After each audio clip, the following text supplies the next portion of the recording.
Will Meyer joining us now to preview the top movies in the box office. We got a lot of them today. And we're going to start with the one that's been advertised pretty heavily. I've seen it a lot on Facebook. Yeah. A Cure for Wellness. It looks kind of creepy. Yeah, there's actually a controversial campaign for this movie that they're going on about some like fake news about this fake illness, because this is a movie about an illness. These people, these elderly people, they go to this miracle spa treatment center in the Swiss Alps, and they think it's a wonderful place. Nobody ever wants to leave. And this young account executive goes to get his company CEO and take him home, but he begins to suspect that not everything is as it seems at this wellness center. It's a movie that stars Dane DeHaan, Mia Goth, Jason Isaacs. It's from Gore Verbinski, who brought us The Ring, Rango, Pirates of the Caribbean. He was actually born in Oak Ridge. This is a movie that I was unreasonably excited about, I think. I had really high expectations. I just thought this looked so cool and different. Thought it looked like it could go a million different ways. It did satisfy some of my expectations. I think this movie is gorgeous, yet haunting at the same time. Every frame of it really looks beautiful, I think, but you know something sinister is going on. You really are in a state of dread and excitement for much of the time, and this movie actually pokes fun at other movies and says this is not business as usual. It throws in some weird stuff involving eels, weird dental surgery.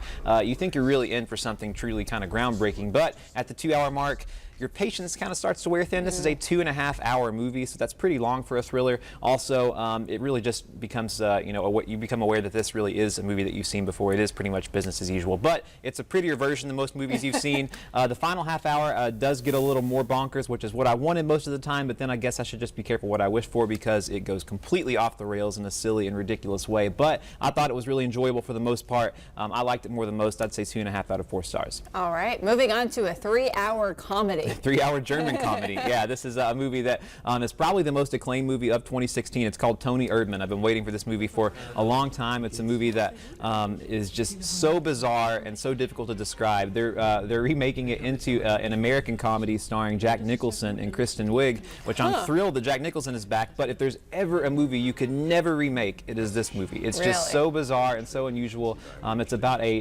prankster father who really goes to try and reconnect with his hardworking daughter. And it's a movie that has comedy that's dark, that's subtle. Then other times it's completely lowbrow. There are jokes about whoopee cushions and cheese graters in this movie. I know it sounds so absurd, but it really will have you on the floor laughing. It's also great drama. The dynamic between the father and daughter is really fascinating. They do a great job at telling you so much about this relationship, but without ever spelling anything out. Great performances too. This movie can be frustrating because it really just is so unusual. But overall, I think it's just really original, and I thought really enjoyable for the most part. This is a strange one for the most part, but I do think that if you do see it, you will enjoy it. I'd say 3.5 out of 4.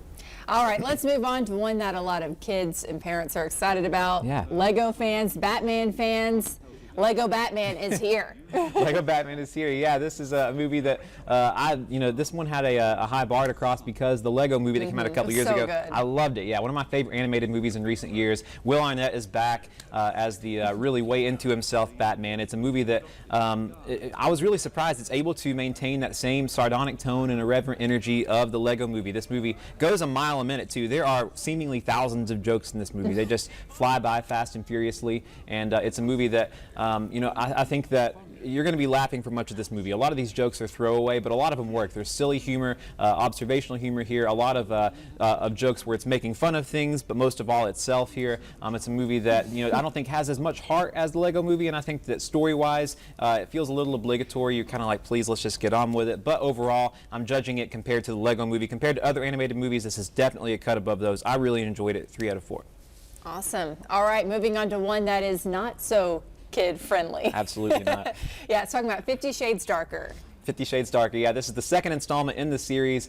This is sort of a review-proof movie because people are still going out to see this. But if you're a mildly curious person, you saw the first one, didn't really like it like most people didn't, wait till you get a load of this one. This movie is absolutely terrible, I think.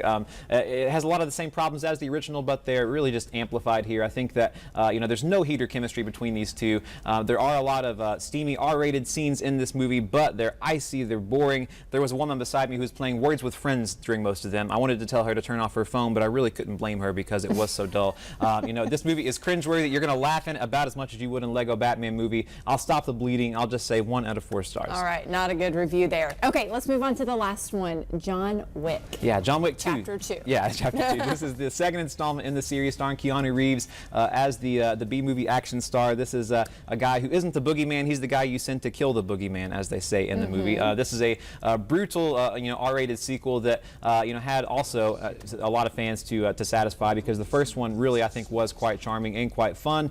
This is a movie that really doubles down on what people loved about the first one, which is John Wick wasting bad guys in fun and interesting ways. There's 2 hours of that here. It is a lot of fun. What sets this movie apart is the stunt work. Keanu Reeves knows jiu-jitsu, kung fu, lots of other martial arts, and they can just sit back and watch him do his thing. It's really meticulously choreographed here and really impressive. The director here was actually Keanu Reeves' stunt double during the Matrix movies, and they really work well together, and they know what audiences want to see. It's one of the better action movies I think I've seen since John Wick, honestly. I think this movie is really impressive, a lot of fun. I wish it was a little more funny. It's not as charming as the first movie, but overall, it's everything you could wish for from a John Wick movie.